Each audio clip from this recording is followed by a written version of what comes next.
ভূরাজনৈতিক অস্থিরতায় সংকোচনমুখী বিশ্ববাজার, প্রতিযোগিতায় টিকতে না পেরে ক্রয়াদেশ হারাচ্ছে বাংলাদেশ। রফতানি আয়ের লক্ষ্যমাত্রা অর্জনে চ্যালেঞ্জের মুখে তৈরি পোশাক খাত। গ্যাস সংকটে নীলফামারী সঞ্চালন কেন্দ্রে মজুদ থাকার পরও মিলছে না সরবরাহ। উত্তরা ইপিজেড সহ শিল্প কারখানায় উৎপাদন ব্যাহত, সমাধানের আশ্বাস স্থানীয় এমপির। উত্তরাঞ্চলকে কৃষি হাবে পরিণত করতে চায় সরকার, জানালেন স্থানীয় সরকার মন্ত্রী। ৩,০০০ কোটি টাকার পুনঃ অর্থায়ন তহবিল গঠন, উৎপাদন থেকে রফতানিতে ব্যাপক পরিবর্তনের আশা।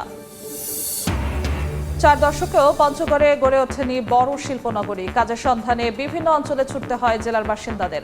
অর্থনৈতিক অঞ্চলে বিনিয়োগে আগ্রহী মালয়েশিয়ার ব্যবসায়ীরা।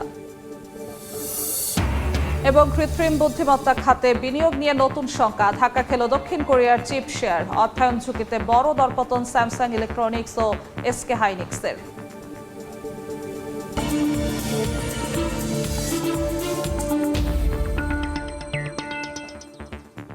দেখছিলেন শিরোনাম। আমন্ত্রণ জানাচ্ছি দেশ ও দেশের বাইরের অর্থ বাণিজ্যের নানা খবর নিয়ে আমাদের নিয়মিত আয়োজন এই সময়ের বাণিজ্যে। আপনাদের সঙ্গে আছি আমি জিন্নাতারা যশোয়া। শুরুতেই রাষ্ট্রপতি প্রসঙ্গ। রাষ্ট্রপতি নির্বাচনের তফসিল নিয়ে আলোচনায় ভারপ্রাপ্ত স্পিকারের সঙ্গে বৈঠকে বসেছেন প্রধান নির্বাচন কমিশনার। এই মুহূর্তে সংসদ ভবন এলাকায় আছেন সহকর্মী কাউসারা চৌধুরী কুমু। সরাসরি যাচ্ছি তার কাছে। কুমু, এই মুহূর্তে রয়েছে সংসদ ভবন এলাকায়, কারণ কিছুক্ষণ আগেই প্রধান নির্বাচন কমিশনারের নেতৃত্বে পুরো কমিশন স্পিকারের সাথে সৌজন্য সাক্ষাৎ করতে ভেতরে প্রবেশ করেছেন। ইতিমধ্যে আলোচনা হবে রাষ্ট্রপতি নির্বাচন নিয়ে এবং রাষ্ট্রপতি নির্বাচনকে কেন্দ্র করে তফসিল কবে নাগাদ দিবেন এবং কবে নাগাদ ভোটটি হবেন, রাষ্ট্রপতি নির্বাচনটি হবেন, সেটি নিয়েই মূলত আজকের এই আলোচনা। কারণ যেহেতু এই মুহূর্তে সংবিধান অনুযায়ী এটিও একটা রেওয়াজের মতোই পরিণত হয়েছে যে রাষ্ট্রপতি নির্বাচনের আগে স্পিকারের সাথে একটি সৌজন্য সাক্ষাৎ করেন কমিশন। সেই আলোকেই কিন্তু আজকে এসেছে কমিশন, বসতে এসেছে স্পিকারের সাথে। এই মুহূর্তে ভারপ্রাপ্ত স্পিকার কায়সার কামালের সাথে বৈঠকে বসেছে নির্বাচন কমিশন। আমরা যতটুকু জেনেছি যে এই বৈঠক শেষেই হয়তো কমিশনে গিয়ে তার নির্বাচন কমিশন রাষ্ট্রপতি নির্বাচনের তফসিলটি ঘোষণা করবেন এবং কবে নাগাদ ভোটটি হবেন সেটিও জানিয়ে দিবেন। যদি বিনা প্রতিদ্বন্দ্বিতায় প্রার্থী থাকেন তাহলে কিন্তু শুধুমাত্র গেজেট করেই রাষ্ট্রপতির গেজেট করবেন নির্বাচন কমিশন, আর একাধিক প্রার্থী থাকলে সেক্ষেত্রে ভোটাভুটির একটি প্রশ্ন আসে। যদিও অতীতে এইরকম কোনো রেকর্ড নেই যে একাধিক প্রার্থী দল থেকে মনোনয়ন দেওয়া হয়, সেক্ষেত্রে এবারও আশা করা যাচ্ছে যে হয়তো একজন প্রার্থী বেছে নেবেন সরকার দল থেকে একজন প্রার্থী বেছে নেওয়া হবে এবং তাকে হয়তো রাষ্ট্রপতি নির্বাচিত করবে নির্বাচন কমিশন। সংবিধান অনুযায়ী এই মুহূর্তে যেহেতু রাষ্ট্রপতির আসনে ভারপ্রাপ্ত স্পিকার এই মুহূর্তে সংবিধান অনুযায়ী রাষ্ট্রপতির দায়িত্ব পালন করছেন এবং দেখার বিষয় যে কবে নাগাদ কমিশন আসলে তফসিল দিচ্ছে এবং নির্বাচনটি কবে হচ্ছে। সংসদ ভবন এলাকা থেকে এই ছিল সবশেষ তথ্য। সংসদ ভবন এলাকা থেকে যুক্ত হয়েছিলেন সহকর্মী কাউসারা চৌধুরী কুমু। রাজধানীর আগারগাঁওয়ে আলোচনা সভায় বক্তব্য রাখছেন প্রধানমন্ত্রীর অর্থ উপদেষ্টা রাশেদ আল মাহমুদ তিতুমির। সরাসরি যাচ্ছি সেখানে।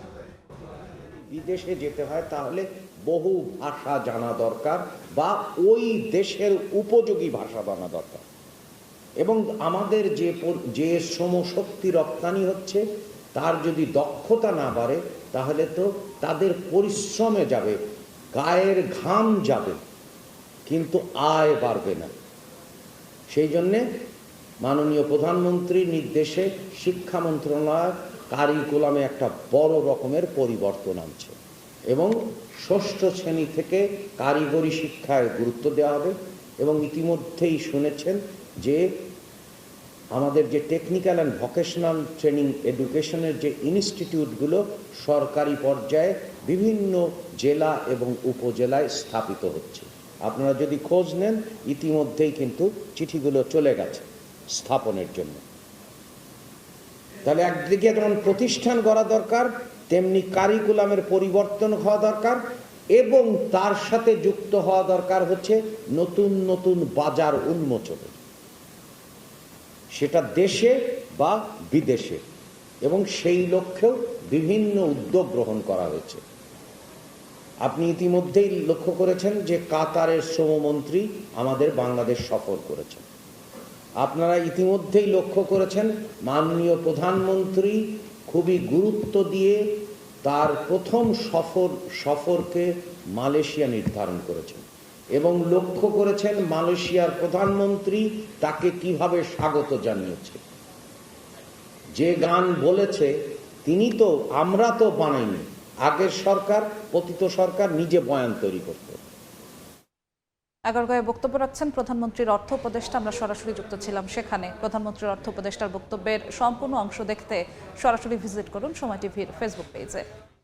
এবার বাণিজ্যের অন্যান্য প্রসঙ্গ। জ্বালানি সংকটের পাশাপাশি নানা জটিলতায় $50 বিলিয়ন রফতানি আয়ের লক্ষ্যমাত্রা অর্জনে বড় চ্যালেঞ্জের মুখে তৈরি পোশাক খাত। প্রতিযোগী দেশগুলোর সঙ্গে টিকতে না পেরে যেমন অর্ডার হারাতে হচ্ছে, তেমনি কাঁচামাল আমদানি ও পোশাক রফতানির ক্ষেত্রে জাতীয় রাজস্ব বোর্ড, চট্টগ্রাম বন্দর এবং কাস্টমসেও জটিলতার শেষ নেই। এমনকি সুযোগ সুবিধা বাড়িয়ে বর্তমানে ভারতও বাংলাদেশের অর্ডার সরিয়ে নিচ্ছে বলে অভিযোগ ব্যবসায়ীদের।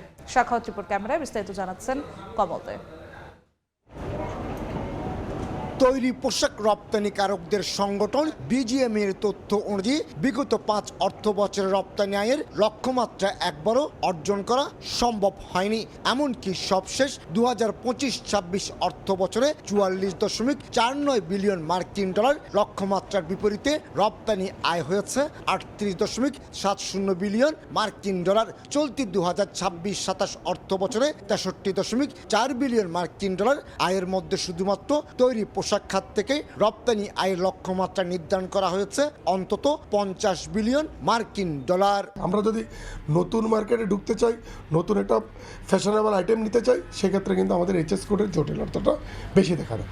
সদ্য সমাপ্ত অর্থ বছরে প্রচলিত বাজার হিসেবে পরিচিত যুক্তরাষ্ট্রে $7.74 বিলিয়ন, ইউভুক্ত 27টি দেশে $19 বিলিয়ন, যুক্তরাজ্যে $4.38 বিলিয়ন মার্কিন ডলারের পণ্য রপ্তানি করেছেন দেশের গার্মেন্টস ব্যবসায়ীরা। $1 মিলিয়ন লো ইন্টারেস্টে যদি আমি না পাই, আমি 12-14% ইন্টারেস্টে তো লোন নিয়ে আমি আপগ্রেড করব না। মধ্যপ্রাচ্যে যুদ্ধের কারণে বিশ্বজুড়ে মন্দায় আমদানিকারক দেশগুলিতে তৈরি পোশাকের চাহিদা কমছে, অল্প কিছু অর্ডার মিলছে, সেখানেও আছে মূল্য ছাড়ের চাপ। বিজনেসটা এক্সপোর্ট করতে গিয়ে দি price of this the product যে এখানে আমাদের নেগোশিয়েট করতে হচ্ছে, সেই নেগোসিয়েশনটা আমাদের সাধ্যের মধ্যে হচ্ছে না।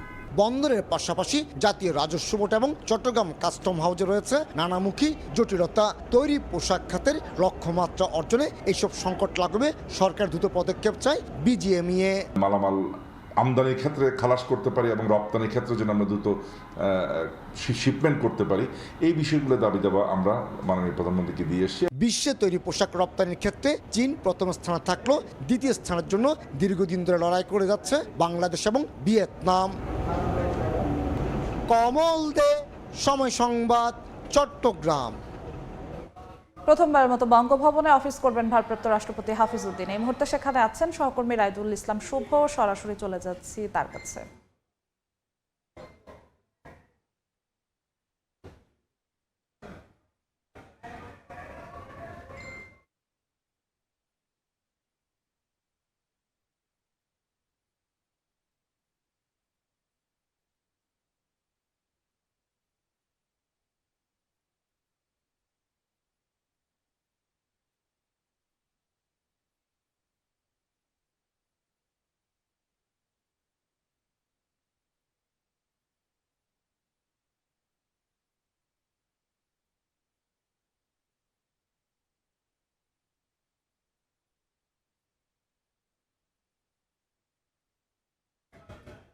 প্রথমবার মতো বঙ্গভবনে অফিস করবেন ভারপ্রাপ্ত রাষ্ট্রপতি হাফিজউদ্দিন। আমরা সরাসরি যুক্ত হয়েছিলাম সেখানে।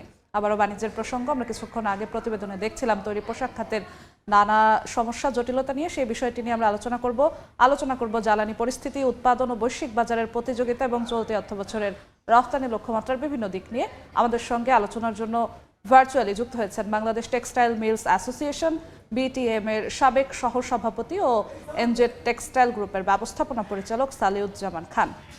জনাব সালিউদ, আপনাকে এ সময়ের বাণিজ্যে স্বাগত জানাচ্ছি।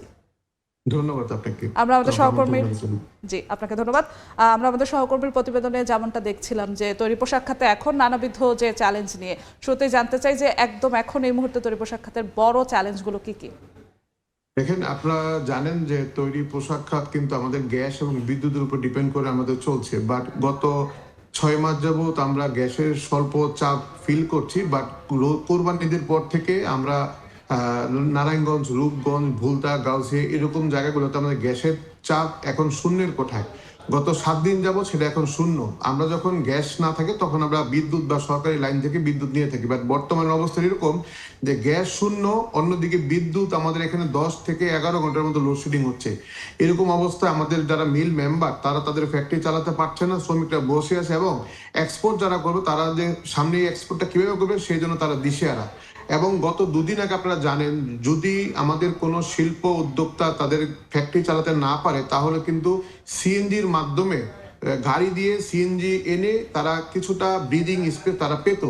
এটা আমাদের জন্য অনেক ব্যয়বহুল, বাট তারপরও আইসিইউ ট্রিটমেন্টের জন্য যেরকম রোগীকে ইমার্জেন্সি দেওয়া হয়, তাই আমরা অধিক মূল্য দিয়ে গ্যাস এনে সিএনজির মাধ্যমে আমরা ফ্যাক্টরি চালাতাম। গত 2 দিন আগে সরকার একটা সার্কুলার দিয়েছে যে সিএনজি দ্বারা কোনো গাড়িতে সিএনজি দিয়ে কোনো ফ্যাক্টরি চালাতে পারবে না। তাই গত 2 দিন যাবত বাংলাদেশের সকল ফ্যাক্টরি যারা গ্যাসের সমস্যা ফিল করতো, আমি মনে করি রূপগঞ্জ, নারায়ণগঞ্জ জোনে প্রায় সকল ফ্যাক্টরি বর্তমানে 90% বন্ধ আছে।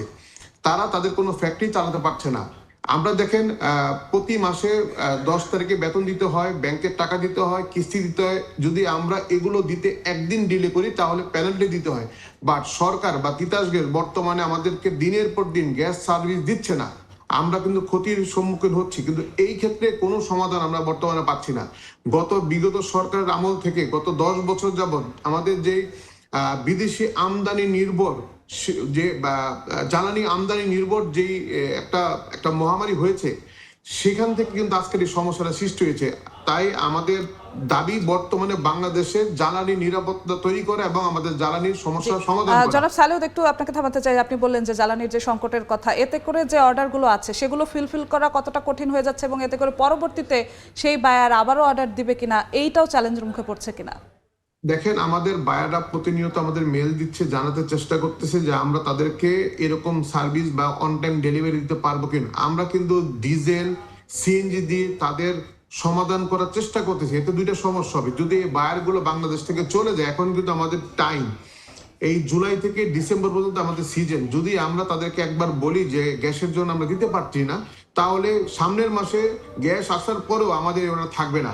তাই আমরা সিএনজির মাধ্যমে আমাদের কস্ট বেশি থাকার সত্ত্বেও আমরা বায়ারকে ধরে রাখার জন্য এবং আমাদের যাতে মালটা এক্সপোর্ট হয় তার জন্য আপ্রাণ চেষ্টা করতেছি। বাট গত 2 দিন আগে সিএনজি কিনাটা বন্ধ করে দেওয়ার কারণে আমাদের ফ্যাক্টরিগুলো টোটাল বন্ধ হয়ে গেছে। আমরা সরকারের কাছে নিবেদন করব, যেই পর্যন্ত স্বাভাবিকভাবে গ্যাস সার্ভিস না হয় সেই পর্যন্ত যাতে সিএনজি দ্বারা আমরা অধিক দামে কিনেও যাতে আমরা আমাদের শিল্পকে বাঁচিয়ে রাখতে পারি, সেই ব্যাপারে একটা সুস্থ নির্দেশনা ওনারা দিবে। না হলে অর্ডারগুলো বিদেশে চলে যাবে এবং বাংলাদেশের ফ্যাক্টরিগুলো বন্ধ হয়ে যাবে। জি, চলতি অর্থবছরে তৈরি পোশাক খাত থেকে $50 বিলিয়ন রফতানির লক্ষ্য আছে। এই পরিস্থিতি চলমান থাকলে সেটা কতটা বাস্তবসম্মত হবে বলে মনে করেন? দেখেন, আমাদের কিন্তু গ্রোথ একটু কম ছিল, বাট আমরা চেষ্টা করছি আরো গ্রোথ বাড়ানোর জন্য। কিন্তু প্রতিটা পণ্যের পিছনে কিন্তু আপনার জ্বালানি নিরাপত্তা থাকতে হবে, কারণ গ্যাস, বিদ্যুৎ এই 2টার সমন্বয় ছাড়া একটি প্রোডাক্টও বিদেশে এক্সপোর্ট হবে না। তাই সরকার যদি আমাদেরকে বিদ্যুৎ এবং গ্যাসের সাপ্লাইটা কন্টিনিউশন করতে পারে, আমরা মনে করি আমরা এই টার্গেটকে অ্যাচিভ করতে পারবো। বাট বর্তমান যে অবস্থা আছে তাতে আমাদের ধারণা যদি এরকম কন্টিনিউ থাকতে থাকে তাহলে আমরা আগের দিনের তুলনায় ভবিষ্যতে আমাদের আর এক্সপোর্ট কমে যাওয়ার সম্ভাবনা আছে। জি, সরকারের সাথে সেক্ষেত্রে আপনাদের কোনো আলোচনা হয়েছে কিনা, সরকারের তরফ থেকে কোনো আশ্বাস এসেছে কিনা?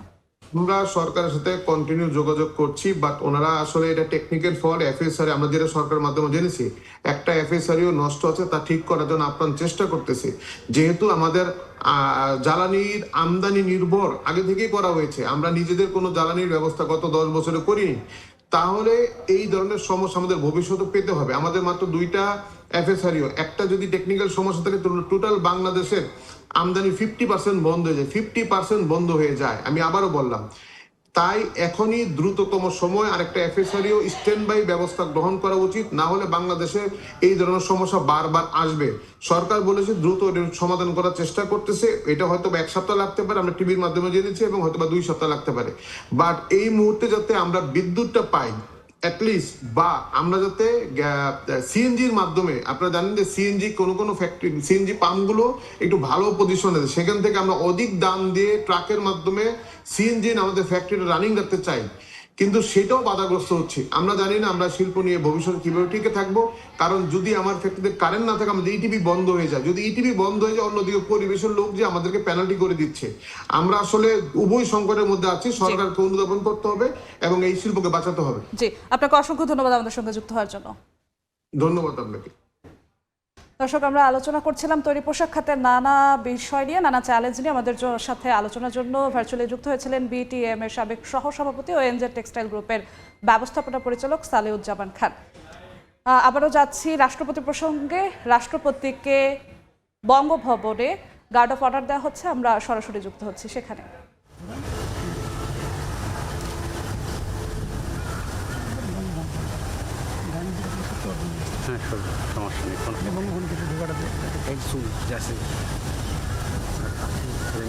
হ্যাঁ আমি ঠিক আছে, কোনো সমস্যা নেই। এখান থেকে হবে ফারুক ভাই, হ্যাঁ এখান থেকে হবে, একটু আস্তে আস্তে আগান। হ্যাঁ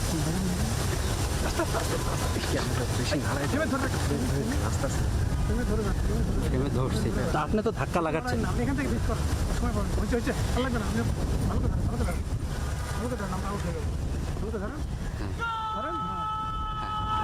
গাড়িটা ধরে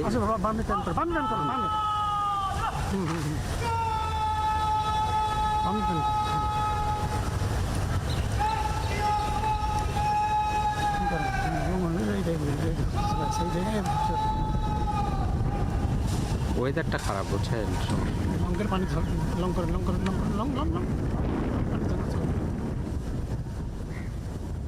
ওকে, আউট করে দেন, আউট করেন।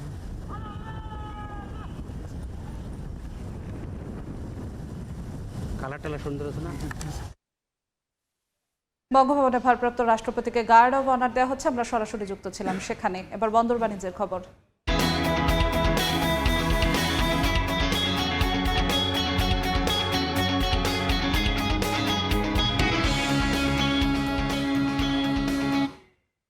সাড়ে 5 বছর বন্ধ থাকার পর হিলি স্থলবন্দর দিয়ে ভারত থেকে আবারও পাথর আমদানি শুরু হয়েছে। সোমবার ভারত থেকে পাথর বোঝাই 21টি ট্রাক বন্দরে প্রবেশ করে। বিস্তারিত জানাতে হিলি স্থলবন্দর থেকে সরাসরি যুক্ত হচ্ছেন সহকর্মী শফিকুল ইসলাম শফিক। যাচ্ছি তার কাছে। শফিক, হিলিস্থল বন্দর দিয়ে গতকালকেই পাথর আমদানি শুরু হয়েছে দীর্ঘদিন পর। তবে হিলিস্থল বন্দরের আমদানি বাণিজ্য একদম ফুল তলান্বিতে বলা যেতে পারে। তো পাথর আমদানি হওয়াতে অনেক ব্যবসায়ীদের মাঝে অনেকটা স্বস্তি আমরা লক্ষ্য করেছি। তবে এখানকার ব্যবসায়ীরা বা শ্রমিক যারা আছেন তাদের মধ্যে বেশ একটা নীরবতা বা স্থবিরতা আমরা লক্ষ্য করেছি। তারা বলছেন যে হিলি বন্দর দিয়ে গত রবিবার এই বন্দর দিয়ে মাত্র 6টি ট্রাক পণ্য আমদানি হয়েছে। তার মানে ব্যবসা বাণিজ্য একদম স্থবিরত, মানে এমন পরিমাণ নেমেছে, মানুষজন কিন্তু লেবার শ্রমিকরা বেকার হয়ে পড়েছে এখানকার। তাছাড়া যদি আপনাকে ব্যবসা বাণিজ্য যে ঘাটতির কারণে, ব্যবসা বাণিজ্য কমে যাওয়ার কারণে প্রায় গত বছর যে লক্ষ্যমাত্রা ছিল প্রায় 450 কোটি টাকা রাজস্ব মাত্রা ঘাটতি নিয়ে নতুন অর্থ বছরে যাত্রা তারা শুরু করে হিলি কাস্টমস। তবে হিলিস্থল বন্দরে যে ব্যবসা বাণিজ্য অনেকটা স্থবিরতার কারণে আমি ব্যবসায়ীদের সাথে কথা বলেছি। ব্যবসায়ীরা বলছেন যে হিলি বন্দর দিয়ে যেসব পণ্য আমদানি হয়ে থাকে, বিশেষ করে খাদ্যদ্রব্য, সে খাদ্যদ্রব্যগুলো মূলত যে দামের যে সামঞ্জস্য না থাকার কারণে তারা পণ্য আমদানি করছেন না। অর্থাৎ তারা বলছেন যে পণ্য বাংলাদেশে আনার পরে যে দাম বিক্রি করবে তার থেকেও বাংলাদেশে পণ্যের দাম কিন্তু কম, যে কারণে তারা আমদানি করতে পারছেন না। বিশেষ করে তারা বলছেন যে হিলি বন্দর দিয়ে মশলাজাত পণ্য কিন্তু বেশি আমদানি হয়ে থাকে, সে পণ্যটা তারা কিন্তু আমদানি করছেন না দাম কমার কারণে। তাছাড়া ব্যবসায়ীরা বলছেন যে যেহেতু পেঁয়াজ, চাল এই পণ্য যেহেতু আইপি বন্ধ রয়েছে, তো হয়তো আমদানি যদি বৃদ্ধি পায় সেক্ষেত্রে হয়তো পণ্যের আমদানি বাড়বে।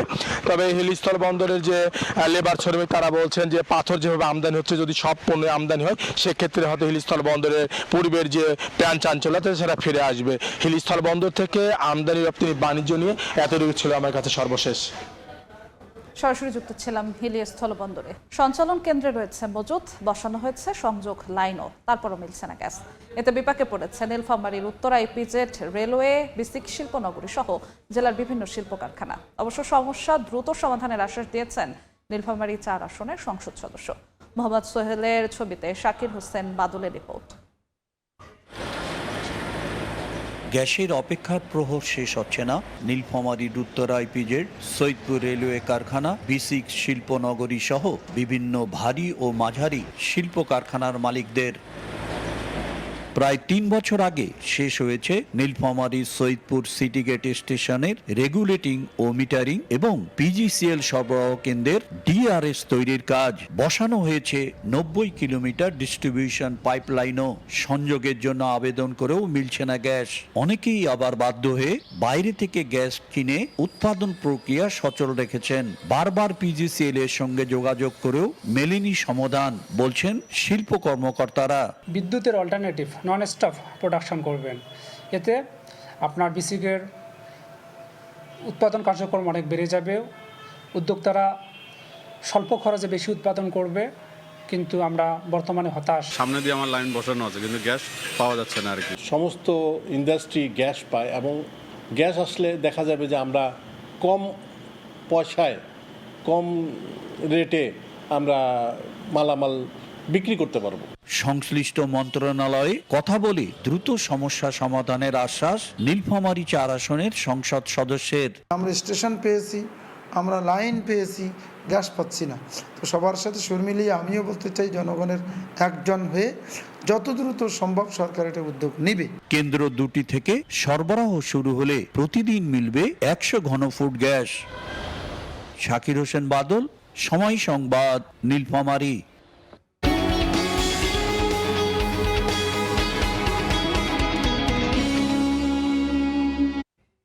উত্তরাঞ্চলের কৃষিকে আধুনিক ও রফতানিমুখী করতে 3000 কোটি টাকার বিশেষ পুনঃ অর্থায়ন তহবিল গঠন করেছে বাংলাদেশ ব্যাংক। এর মধ্য দিয়ে উৎপাদন থেকে শুরু করে সংরক্ষণ, প্রক্রিয়াজাতকরণ ও রফতানিমুখী শিল্পে ব্যাপক পরিবর্তন আসবে।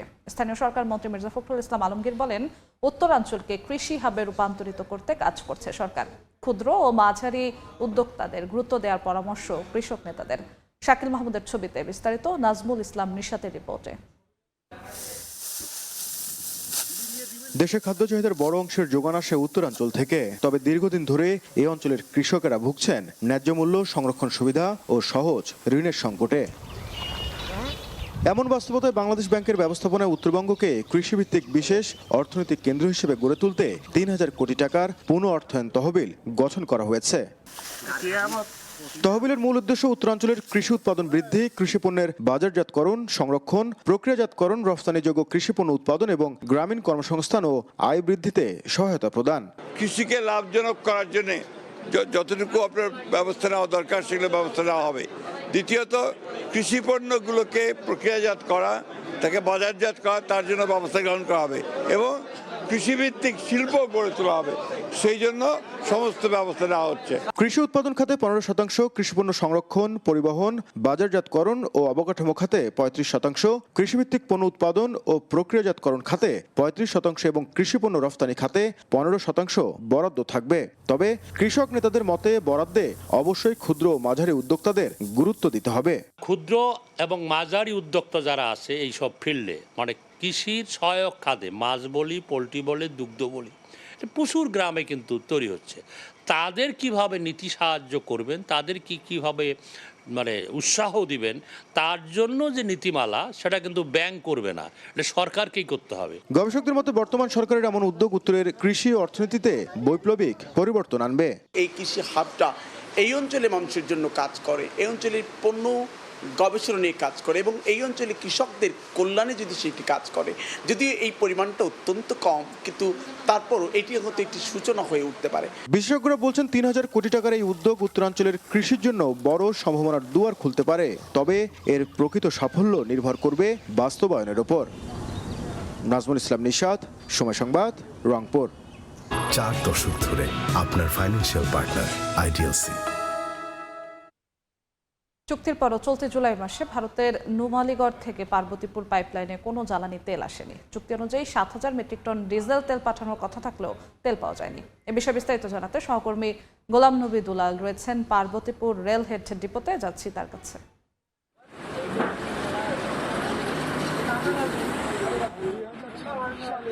জানুয়ারি থেকে জুন পর্যন্ত ভারতের নুমালীগড় রিফাইনারিজ লিমিটেড থেকে ভারত বাংলাদেশ ফ্রেন্ডশিপ এই পার্বতীপুর রেলহেড ডিপোতে পর্যন্ত 75,000 মেট্রিক টন ডিজেল এসেছে। যদিও জুলাই মাসে এ পর্যন্ত কোনো ডিজেল আমরা আসেনি, এটা নিশ্চিত করেছেন এখানকার পেট্রোলিয়াম ডিপোর ম্যানেজার তারা যেটা বলেছেন যে প্রতিশ্রুতি অনুযায়ী জুলাই মাসে যে 8,000 মেট্রিক টন ডিজেল দেওয়ার কথা ছিল সেটি কিন্তু এখন পর্যন্ত আসেনি। আবার তারা যেটা বলছেন যে এই বিষয়টি নিয়ে তারা যেটা তথ্য জানিয়েছেন যে ভারতের বিভিন্ন কারণের ভারত এই তেলটি তারা কিন্তু এই জুলাই মাসে দেয়নি। তবে 3,000 মেট্রিক টন তেল আজকে আসবে, সেটি হচ্ছে পাওয়ার স্টেশনের জন্য, এটাই তারা নিশ্চিত করেছেন। যেটা বলেছেন তারা যে সৈয়দপুর পাওয়ার স্টেশনের জন্য 3,000 মেট্রিক টন ডিজেল তারা পাবেন, এটি শুধুমাত্র পাওয়ার স্টেশনে তারা এটা দিবেন। আর পদ্মা, মেঘনা এবং যমুনা পেট্রোলিয়াম কর্পোরেশন এখানে যারা ডিপো ম্যানেজার রয়েছেন তারা যে নিশ্চিত করেছেন যে এই মাসে তারা জুলাই মাসে 29,000 মেট্রিক টন ডিজেল তারা বিভিন্ন পেট্রোল পাম্পে সরবরাহ করেছেন। তারা আরেকটি বিষয় যেটা জানিয়েছেন যে ভারত এই যে প্রতি মাসে যে 7,000 বা 8,000 মেট্রিক টন ডিজেল দেওয়ার কথা, এটি আগামী অগাস্ট মাসে সেটি তারা পাবেন কিনা এই ব্যাপারে তারা নিশ্চিত নয়। তবে তারা যেটা বলছেন যে ডিজেলের কোনো ঘাটতি নেই, ডিজেল তারা এখানে রয়েছে। এবং এই যে পার্বতীপুর রেলহেড ডিপোতে সেটি কিন্তু আপনার সরাসরি আপনার ভারতের লুমালিগড় থেকে সরাসরি পাইপলাইনের মাধ্যমে আপনার এই ডিপোতে আপনার এসে পৌঁছায়। এখান থেকে কিন্তু আপনার বিভিন্ন পেট্রোল পাম্পে 3টি যেখানে ডিপো স্টেশন রয়েছে তারা কিন্তু সরবরাহ করে থাকেন। তো আমার কাছ থেকে পার্বতীপুর রেলহেড ডিপো থেকে তেল সরবরাহের সর্বশেষ এই ছিল। সরাসরি যুক্ত ছিলাম দিনাজপুরে। 4 দশকেও পঞ্চগড়ে গড়ে ওঠেনি বড় শিল্পনগরী বা অর্থনৈতিক অঞ্চল। কাজের সন্ধানে বিভিন্ন অঞ্চলে ছুটে যাচ্ছেন স্থানীয় তরুণ তরুণীরা। যদিও সম্প্রতি সরকারের পরিকল্পনায় বিনিয়োগে অর্থনৈতিক অঞ্চল এলাকা পরিদর্শন করেছে মালয়েশিয়ার ব্যবসায়ী প্রতিনিধি দল। শিগগিরই সমাধান মিলবে বলে মনে করছেন ব্যবসায়ী ও উদ্যোক্তারা। সোহাগ হায়দারের রিপোর্ট। এসকে হাইনিক্স দক্ষিণ কোরিয়ার টেক জায়ান্ট প্রতিষ্ঠান। ঋণের ভারে 2 দশক আগে দেউলিয়া হওয়া কোম্পানিটি কৃত্রিম বুদ্ধিমত্তা বা এআই খাতে ব্যবহৃত HBM মেমোরির ক্ষেত্রে বর্তমান বাজারে শীর্ষস্থানে রয়েছে। সপ্তাহের প্রথম কার্যদিবস সোমবার দেশটির পুঁজিবাজারে স্যামসাংকে টপকে শীর্ষস্থান দখল করে এসকে হাইনিক্স। 5.7% শেয়ারের দাম বেড়ে প্রতিষ্ঠানটির বাজার মূলধন দাঁড়িয়েছে $1.35 ট্রিলিয়ন। এদিকে 0.4% শেয়ার বেড়েও শীর্ষস্থান হারিয়েছে স্যামসাং ইলেকট্রনিক্স। কৃত্রিম বুদ্ধিমত্তা বা এআই প্রযুক্তিতে এনভিডিয়া কিংবা গুগলের মতো বৈশ্বিক জায়ান্টদের এআই সিস্টেমে ব্যবহৃত হাই ব্যান্ডউইথ মেমোরি চিপের একচ্ছত্র সরবরাহকারী প্রতিষ্ঠান হাইনিক্স। কৃত্রিম বুদ্ধিমত্তা ব্যবহারের ক্ষেত্রে সবচেয়ে বড় সুবিধাভোগী প্রতিষ্ঠানটি চলতি বছরেই তাদের শেয়ারের দাম বাড়িয়েছে 340%-এরও বেশি। অন্যদিকে স্যামসাং ইলেকট্রনিক্সের শেয়ার বেড়েছে 200%। স্যামসাং মেমোরি চিপের পাশাপাশি ফোন আর টিভি উৎপাদনে ব্যস্ত থাকলেও হাইনিক্স পুরো মনোযোগ ধরে রেখেছিল শুধু মেমোরি চিপ প্রযুক্তিতেই, যার এসিআই হাইজিন প্রোডাক্টস বিজনেসের ফিমেল হাইজিন ব্র্যান্ড ফ্রিডম আয়োজিত স্কুটি নাকি গোল্ড ক্যাম্পেইনে বিজয়ীদের হাতে পুরস্কার তুলে দেওয়া হয়েছে। বৃহস্পতিবার রাজধানীর আলোকি কনভেনশন সেন্টারে ফ্রিডম ফিয়েস্তা শীর্ষক এক অনুষ্ঠানে বিজয়ীদের কাছে স্কুটি ও গোল্ড কয়েন হস্তান্তর করা হয়। ভোক্তাদের আগ্রহে ক্যাম্পেইনটির সময় আগস্ট পর্যন্ত বাড়ানোর ঘোষণা দিয়েছে প্রতিষ্ঠানটি। পুরস্কার প্রদান অনুষ্ঠানে ক্যাম্পেইনের বিচারক হিসেবে উপস্থিত ছিলেন অভিনেত্রী, স্থপতি ও শিক্ষাবিদ অপি করিম। এছাড়া অনুষ্ঠানে উপস্থিত ছিলেন এসিআই কনজিউমার বিজনেসের প্রেসিডেন্ট মোহাম্মদ রেজাউল ইসলাম, বিজনেস ডিরেক্টর খন্দকার ইশতিয়াক আহমেদ সহ অন্যান্য ঊর্ধ্বতন কর্মকর্তারা।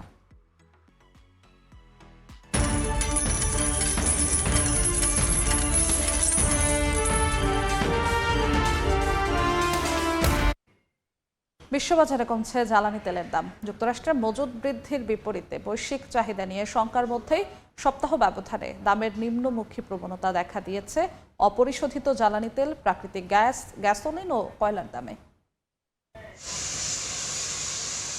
বাজারে পর্যাপ্ত সরবরাহ ও তুলনামূলক দুর্বল চাহিদার কারণে সপ্তাহের ব্যবধানে সবচেয়ে বেশি কমেছে প্রাকৃতিক গ্যাসের দাম। ট্রেডিং ইকোনমিক্সের তথ্য অনুযায়ী প্রতি MTBTU প্রাকৃতিক গ্যাস বিক্রি হচ্ছে $2.74। এক সপ্তাহে দাম কমেছে 4.36% এবং এক মাসে কমেছে 13.86%।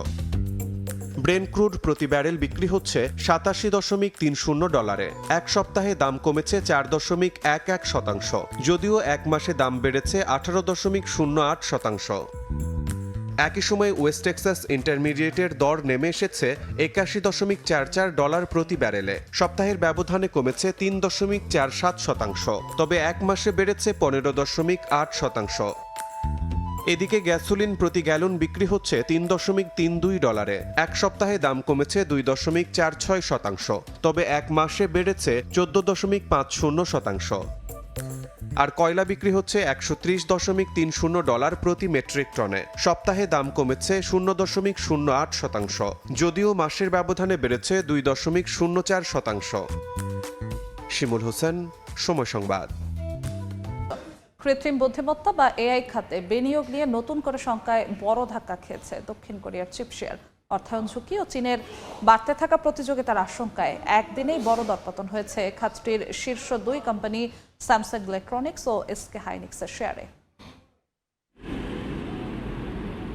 এআই খাতের উচ্চ প্রবৃদ্ধি নিয়ে বিনিয়োগকারীদের আশাবাদে ভাটা পড়তেই বড় ধরনের ধাক্কা খেয়েছে দক্ষিণ কোরিয়ার সেমিকন্ডাক্টর বাজার। অর্থায়ন ঝুঁকি ও প্রতিযোগিতা নিয়ে উদ্বেগে চিপ কোম্পানিগুলোর শেয়ারে শুরু হয়েছে ব্যাপক বিক্রি।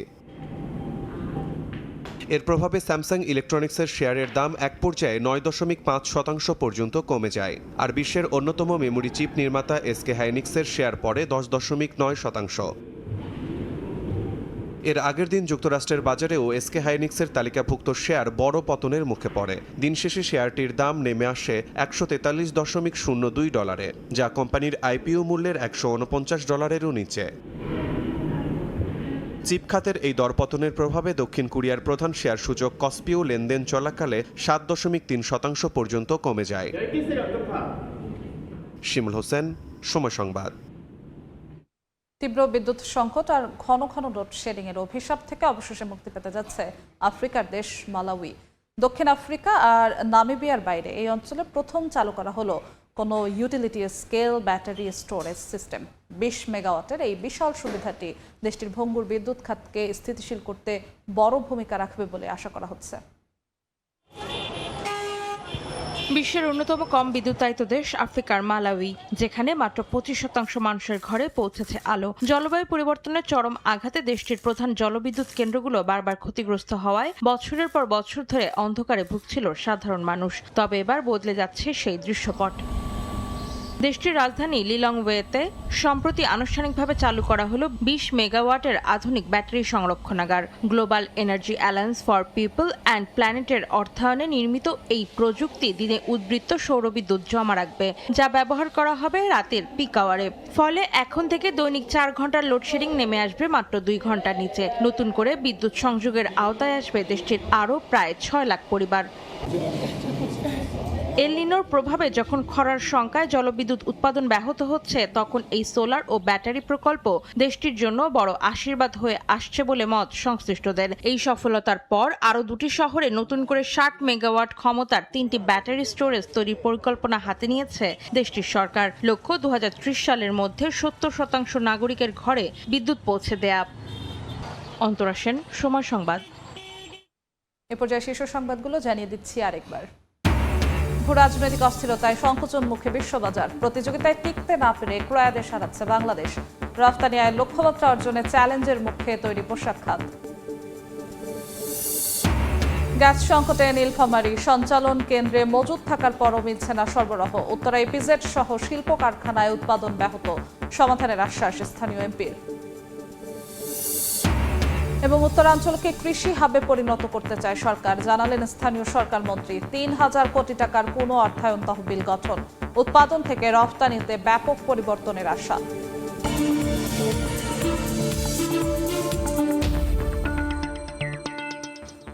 এই ছিল এ সময়ের বাণিজ্য। এরপর দুপুর 12টার সময় সংবাদ নিয়ে আসছে কিছুক্ষণ পর। সঙ্গেই থাকুন সময়।